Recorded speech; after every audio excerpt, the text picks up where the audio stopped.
हमें इस काबिल बनाया है कि हम सब कुछ कर सकते हैं। तो जो विधाएं थी वो ऊत पितर भोमिया के गीत हैं, बालाजी गीत है, नेड़ा जी गीत है, ख्याला है, हेला है, ढांचा है, उछाटा है, गाड़ गीत है, बकड़ा गीत है, कूदड़ा गीत है, बहुत सारी विधाएं हैं, रंग रसिया है, लांगुरिया है, जागरण है, फागुरिया है, चाक बात के तो अलग से है, जन्म के अलग से हैं, खेत क्यार के अलग से, जानवरों के अलग से मिल जाएंगे। मतलब हर विधा आदिवासी का जो जीवन है वो नैसर्गिक है, वो जीवंत क्रियाकलापों पर आधारित है, चाहे भारत का हो या संसार का आदिवासी। हमारे बड़े बुजुर्गों ने जो जीवन शैली अपनाई है, जो उनकी जीवंतता थी, जो उनकी संस्कृति थी, वो इन जल जंगल जमीन से बिल्कुल प्रगाढ़ रूप से जुड़ी हुई है। और आज हमको भी वही बचाएगी, इसलिए हमें उससे जुड़ना चाहिए।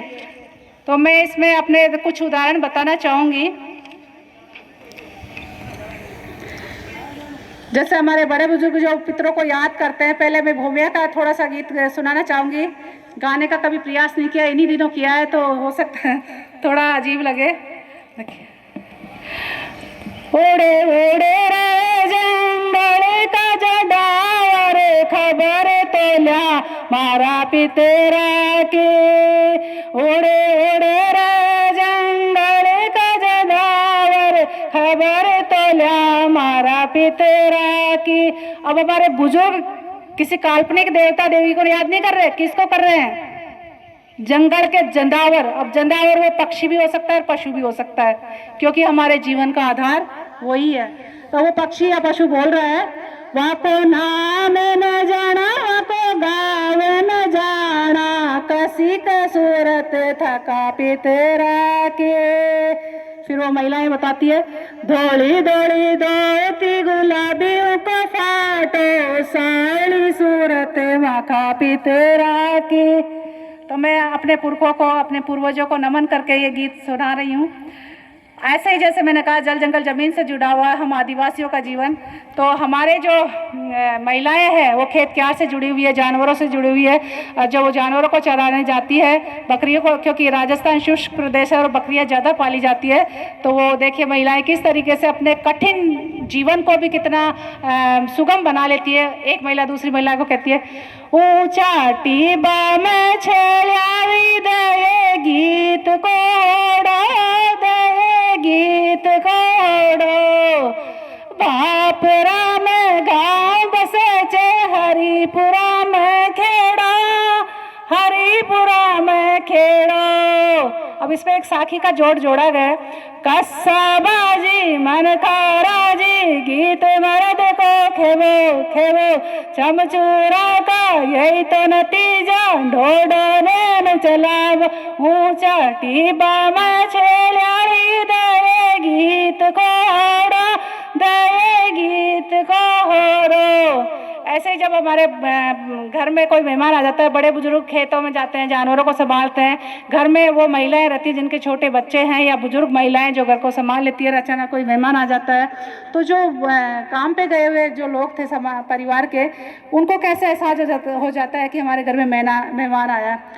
मारी पोली में कौन बैठे, बोलिया वो पावड़ा किसी, बास आवे चावड़ा किसी, मारी पोली में कौन बैठे, बोलिया वो पावड़ा किसी, बास आवे चावड़ा किसी।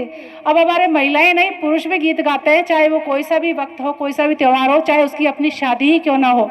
देखिए कैसे गीत गाते हैं, तोरण मार घर में 10 गो फेरा ले जाऊं लो, फेरा ले जाऊं लो, दौड़ा दौड़ा चावल जन खार जाऊं लो, जन खार जाऊं लो।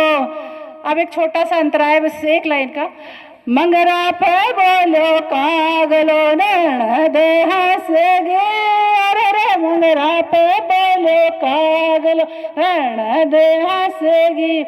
अब हमारे समाज की, आदिवासी समाज की जो महिलाएं हैं, वो जिसका सशक्तिकरण का उदाहरण यहाँ दिया जा रहा है, वो आधुनिकता में और ये धार्मिकता में फंस के काफ़ी कमज़ोर हो चुकी है। लेकिन मैं चाहती हूँ कि वो आधुनिकता के साथ अपने आप को सशक्त बनाए और धार्मिकता की अंध भावनाओं से मुक्त हो। ताकि वो अपने घर परिवार और नई आने वाली पीढ़ी को काफ़ी सशक्त रूप में स्थापित कर सके। अब महिला जो है उसको अपने पियर और ससुराल दोनों की चिंता, यानी एक महिला के साथ दो परिवार जुड़े रहते हैं और दोनों की चिंता होती है।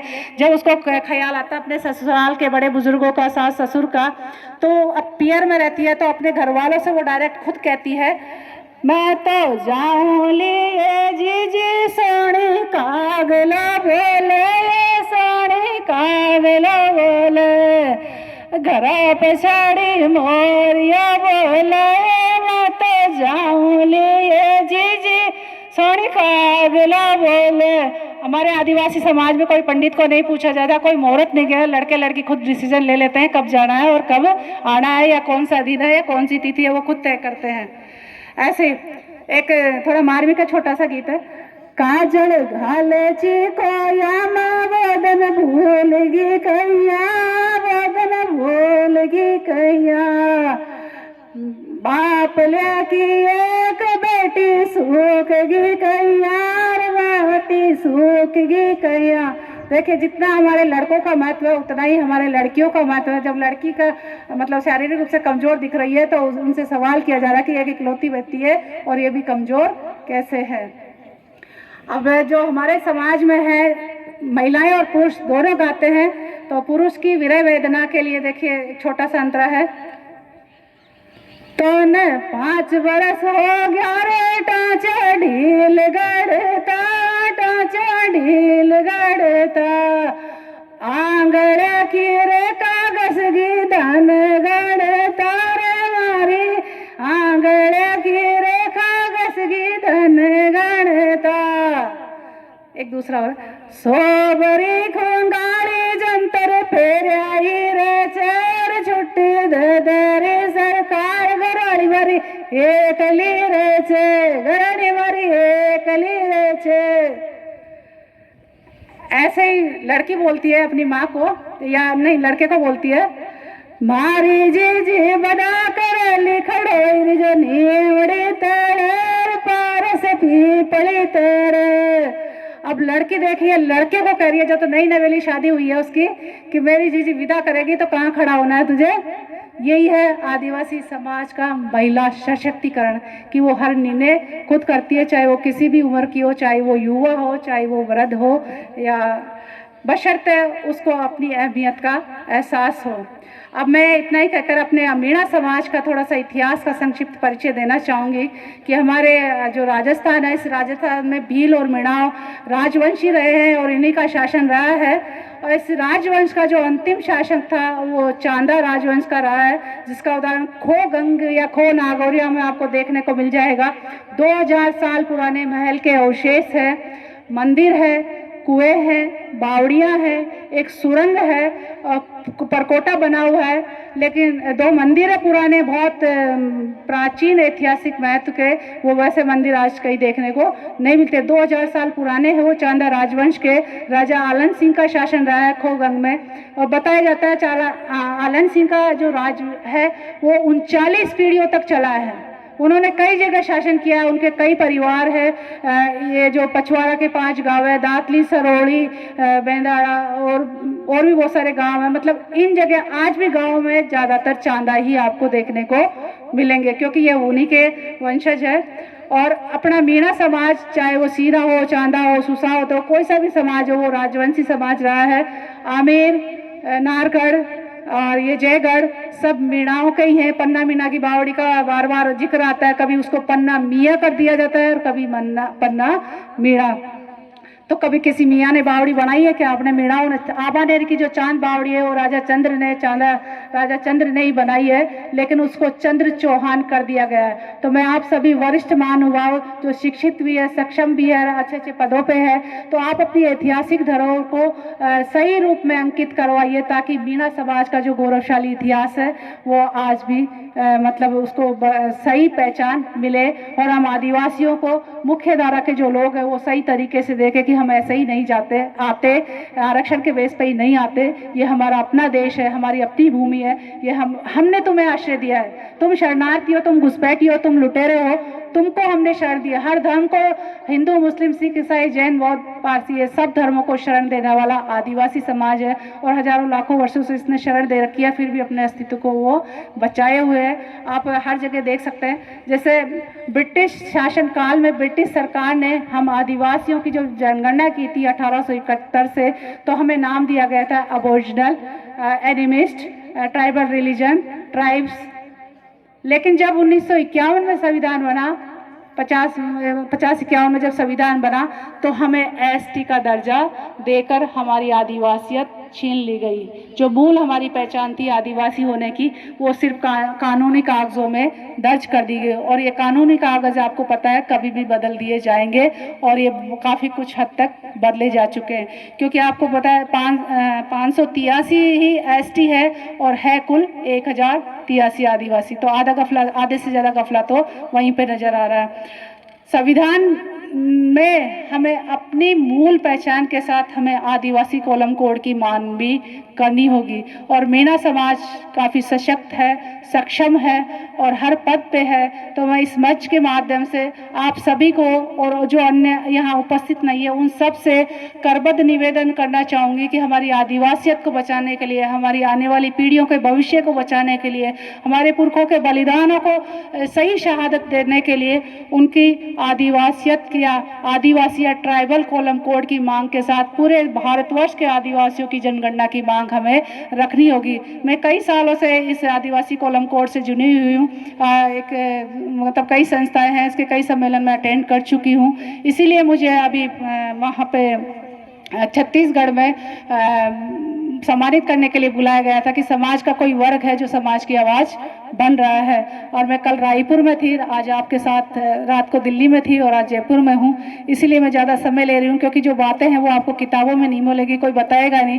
हमारे समाज के सभी लोग सक्षम हैं, जानकार हैं, लेकिन वो डरते हैं, बिदकते हैं और अपने अपने स्वार्थों की हित पूर्ति में लगे हुए हैं। आरक्षण का तो लाभ ले लिए हैं, लेकिन वो अपने समाज के प्रति वफादार बहुत कम है। और ऐसी सच्चाई से रूबरू होना या रूबरू करवाना मैं अपनी जिम्मेदारी समझती हूँ। चाहे इसके लिए मुझे अपनी मतलब पुरखों की तरह मैं बलिदान भी हो जाऊं तो मुझे बेहद खुशी होगी और गौरव होगा कि मैं उनके पद चिन्हों पर कुछ कदम तो चल पाई, उनकी आवाज़ बन पाई, उनके सहेजने के लिए मैं आप तक के मुहिम लेके आई। तो जो ट्राइबल कोलम कोड है उसके लिए ट्राइबल या आदिवासी के लिए मीणा समाज को आगे आना होगा, क्योंकि हमारा मीणा समाज इन चीज़ों में रुचि नहीं लेता। वो सोचता हम संपन्न हैं, हम सशक्त हैं, हमारे बच्चे पढ़ रहे हैं, हमें क्या मतलब है। हमें बहुत मतलब है। अगर आपकी आदिवासियत छिन जाएगी तो आपके बच्चों को कोई हक अधिकार नहीं मिलेगा। जो आरक्षण है वो सारा खत्म हो जाएगा। जो जल जंगल जमीन आपके पास बचे हुए हैं वो सारे छीन ले जाएंगे, क्योंकि अनुसूची 5 और 6 में विशेष राज्य को दर्जा उन्हीं को दिया गया है जो आदिवासी है। और आदिवासी होने के नाम पर ही आपको शिक्षा मिली है, आपको रोजगार मिल रहा है, और आदिवासी होने के नाम पर ही आपको जो व्यवसाय या जो रोजगार मिला है उससे आप अपने परिवार का भरण पोषण कर रहे हैं या आपका आर्थिक स्तर ऊंचा हुआ है।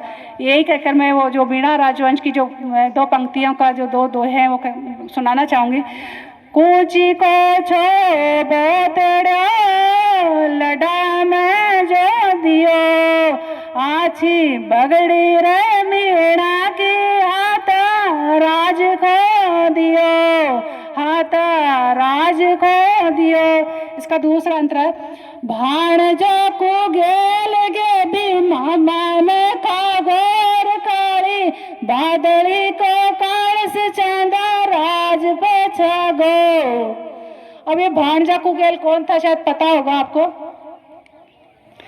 ये भाणजा कुगेल वही राजपूत है जिन्होंने मीणा राजवंशों का नाश किया है, सर्वनाश किया है। चांदा वंश या पूरे मीणाओं का नाश करने वाले ये राजपूत ही है जिनको शरण हम मीणाओं के हमारे पूर्वजों ने दी थी। इसकी एक छोटी सी कहानी है, वो मैं सुनाऊंगी आपको। दरवर के जो राजा थे उनका बेटे का नाम था दूल्हे राय। छोटा सा था, गोद में था सोडाराय उनके पिता का नाम था। उनके राजपूतों का इतिहास है, वो अपने परिवार की हत्या करके, अपने पूर्वजों की हत्या करके, अपने पिताओं की हत्या करके वो सत्ता हत्याते थे, राज्य हत्याते थे। तो नरवर में सोडाराय की हत्या करके उसके छोटे भाई ने वहाँ पर अपनी सत्ता काबिज कर ली थी, और उनकी भाभी को और उस बच्चे को मारने के लिए भी वो षड्यंत्र कर रहा था। लेकिन उससे पहले वो भिखारन का या मतलब दासी का वेश धर के अपने बच्चे को गोद में लेके वहाँ से निकल गई। वो खोगंग के राजा आलन सिंह के आश्रय में आ गई, वहाँ रहकर वो कुछ काम करने लगी। जब राजा आलन सिंह को पता चला कि ये कोई दासी नहीं कोई रानी है, उन्होंने उसी वक्त उस महिला को अपनी बहन बना लिया और उस बच्चे को अपना भांजा बना लिया, और उस बच्चे को अपने बच्चों की तरह रणकौशल की शिक्षा दी, उसको सभी अस्त्र सारी सुख सुविधाएं दी और उसको बहुत अच्छे तरीके से रखा। जब अजमेर में तोमर वंश का शासन स्थापित हो गया था और सभी राजवंश टैक्स के लिए वहाँ अपने कारिंदों को भेजते थे, तो राजा आलन सिंह ने भी अपने कारिंदों के साथ दूल्हे राय को वहाँ पर भेजा, जो वो 15-20 साल का हो गया था। यानी राजा आलन सिंह ने उस बच्चे को 15-20 साल तक पाल पोस कर बड़ा किया। इसीलिए कहा भाण जो कुगेल के भी मामा न खागो, काली चांदनी को काड़स सादा राज पे छागो। तो जब वो वहाँ टैक्स देने गया तो उसके और जो लोग थे उनसे वो साठ घाट करके षड्यंत्र करके मीणाओं का सफाया करने के लिए उसने षड्यंत्र रचा।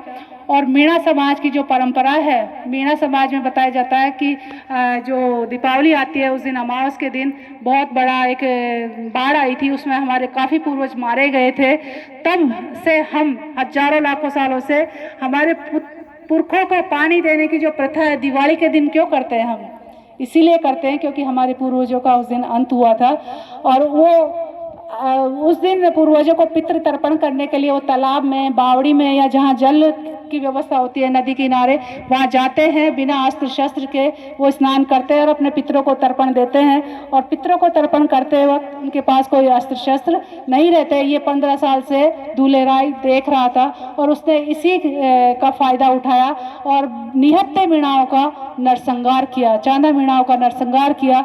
इसके बाद कई जगह हमारे मीणा समाज का ऐसे ही नरसंहार किया गया था। उसके बाद मीणाओं ने हथियार रखना वापस से शुरू कर दिया था, उस दिन भी रखने लग गए थे। और मैं बताना चाहूँगी आदिवासियों के जो नायक और नायिका है, उनके जो शहादत दिवस है वो आर्यों के उत्सव दिवस कैसे बन जाते हैं। जो हमारी जो होलिका है, आदिवासी समाज की लड़की है, उसका बलात्कार करके आर्यों ने उसका रंग लगा के उसको जलाया था। आज उसको उत्सव में तब्दील कर दिया गया और हम भी उसमें शामिल हो गए क्योंकि हमें उसकी सच्चाई का पता नहीं है। तो हमें ऐसे उत्सवों का बहिष्कार करना चाहिए। किसी स्त्री को जलाने का कोई पर्व नहीं हो सकता, किसी पुरुष को जलाने का कोई पर्व नहीं हो सकता। पर्व होता है खुशी का, हास का, प्रयास का, जानकारी का, एक दूसरे को जोड़ने का, ना कि तोड़ने का और जलाने का। ऐसे ही देवी दुर्गा के साथ जो देवता जुड़े हुए हैं वो आदिवासी समाज के नायक है और हमारे समाज में झारखंड में ही है असुर समाज के लोग हैं। मेरे से काफ़ी लोग जुड़े हुए हैं और वो उनके पूर्वज कहलाते हैं। और वहाँ पर छत्तीसगढ़ में बैन है उनका दहन करना, और ये पूरे देश भर में ये मुहिम चल रही है कि हमारे जो नायक है उन नायकों का जो बलिदान दिवस है वो बलिदान के रूप में मनाया जाए, न कि कोई उत्सव के रूप में। तो हम मीणा समाज के इस मंच से मैं कहना चाहूँगी, दिवाली को हम उत्सव न मनाकर हम अपने पितरों को, अपने परिवार को याद करके उनको तर्पण दें और उनको याद करें, उनके बलिदान को अपने बड़े बुजुर्गों से सुने और सुनाएं और इस परंपरा को हमेशा बरकरार रखें। बताया जाता है श्री राम लौटे थे और पूजा आप लक्ष्मी की करते हो और लक्ष्मी को फिर आप विष्णु के पाँव में बैठा देते हो। ये कौन सी लक्ष्मी हुई? वो राशि है। एक तरफ आप देवी मानते हो और दूसरी तरफ उसको पाँव में बैठा देते हो। वो सच नहीं है, वो सिर्फ आपकी मानसिकता को कुंद करने के लिए कहानियाँ गढ़ी गई है ताकि आप उसी तरीके से व्यवहार करो। और परिवार में, हमारे समाज में माता बहनों से भी कहना चाहूँगी कि आप धार्मिक आस्था हो या अंधानुकरण ना करें। आप अपने आँख का नाक खोल कर अपने शारीरिक और स्वास्थ्य का ध्यान रखें, व्रत उपवास ना करें, समय से खाएं, अच्छा खाएं, पौष्टिक खाएं।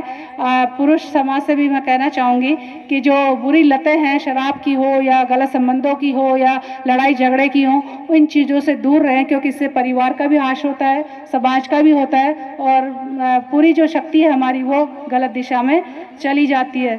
तो इतना ही कहकर भी 2000 साल पुराना जो इतिहास है वो ये है। और लेकिन आज भी हम आदिवासी समाज पूरे भारतवर्ष में हैं और हमारे अपनी आदिवासियत के साथ अपनी परंपराओं को, अपने पुरखों के बलिदानों को याद करते हुए, अपनी भाषा, साहित्य, शिक्षा, संस्कृति को सहेजते हुए कॉलम कोड की मांग जरूर करनी चाहिए। और मैं बताना चाहूँगी कि 17 मार्च को दिल्ली में जंतर मंतर पर फिर से एक बहुत बड़ा राष्ट्रीय आंदोलन या मतलब एक बहुत बड़ा मुहिम होगी, जिसमें कॉलम कोड की मांग की जाएगी। पिछले साल 18 फरवरी को हुई थी और अभी 15 मार्च को होगी।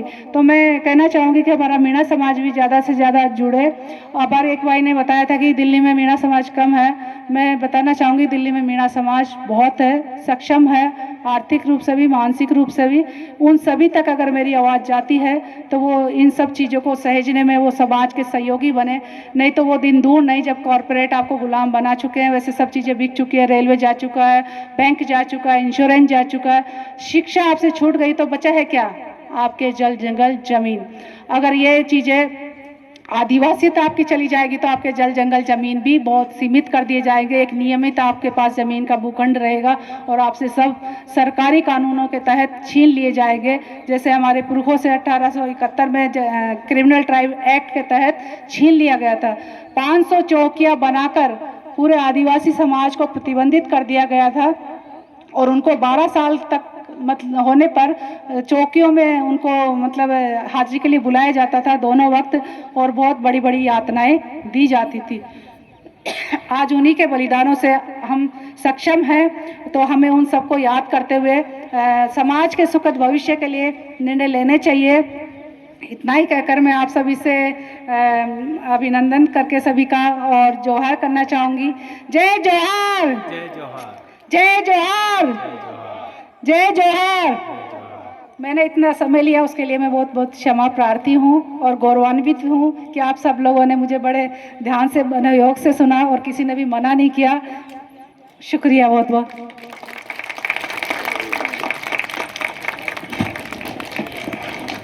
धन्यवाद डॉक्टर हीरा मीणा जी। हम अपने आप को गौरवान्वित महसूस कर रहे हैं कि इतनी लंबी यात्रा करने के बाद एक आदिवासी महिला ही इतना ओजस्वी और स्वाभिमानी भरा भाषण दे सकती है बिना रुके। तो पुनः तालियों से आप इनका अभिवादन करें। समाज के लिए जो जूझता है उसको हमें समय देना ही पड़ेगा, और जो भी बातें इन्होंने कही हैं आप उनको जरूर उन पे मंथन करिएगा। जो आडंबर हम जिनमें घिर चुके हैं बुरी तरह से, उसमें निकलने का प्रयास करें। सार यही है कि हम आडंबरों के पीछे चल रहे हैं और इसी के बल पे हमें एक तरह से देखा जाए तो भ्रमित किया जा रहा है।